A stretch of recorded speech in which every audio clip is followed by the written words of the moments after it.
A convoy of Ukrainian buses has set out for the southern city of Mariupol to try to reach civilians trapped by Russian forces. A Ukrainian deputy prime minister said the International Red Cross had confirmed that Russia had agreed to open a humanitarian corridor to the besieged port. Tens of thousands of civilians remain there after weeks of Russian bombardment.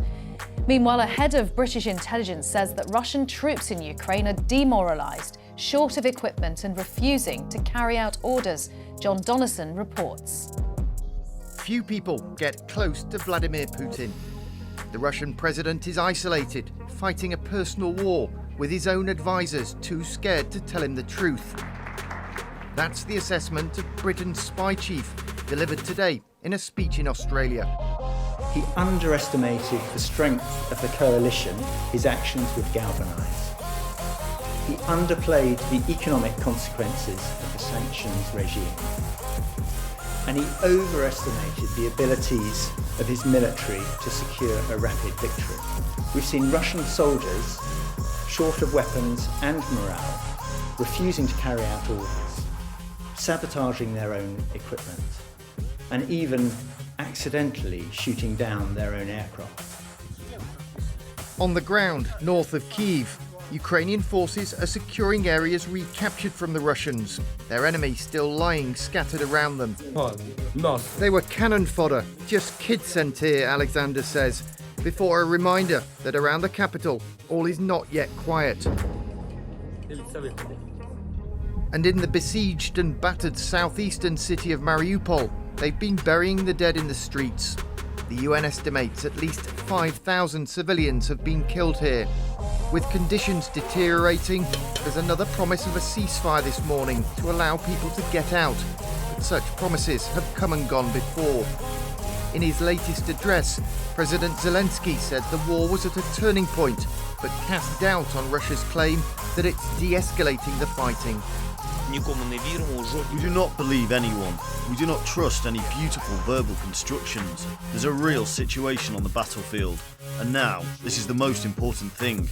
We will not give up anything, and we will fight for every metre of our land, for every person. But many have already left. The United Nations says more than 4 million Ukrainians have now fled to neighbouring countries. John Donnison, BBC News. Well, our correspondent Jonah Fisher has been speaking to us from the west of Ukraine, Lviv, and gave me an update.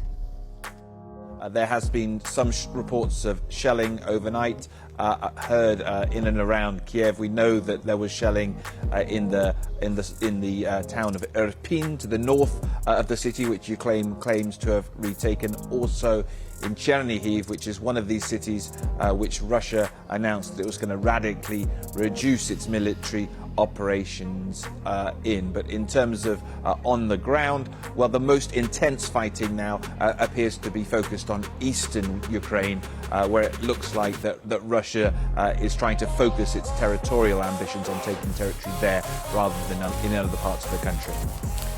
Well, the US says it has intelligence that President Vladimir Putin hasn't been told the truth about how badly things are going on the ground. Our correspondent, Jenny Hill, is in Moscow and told me more.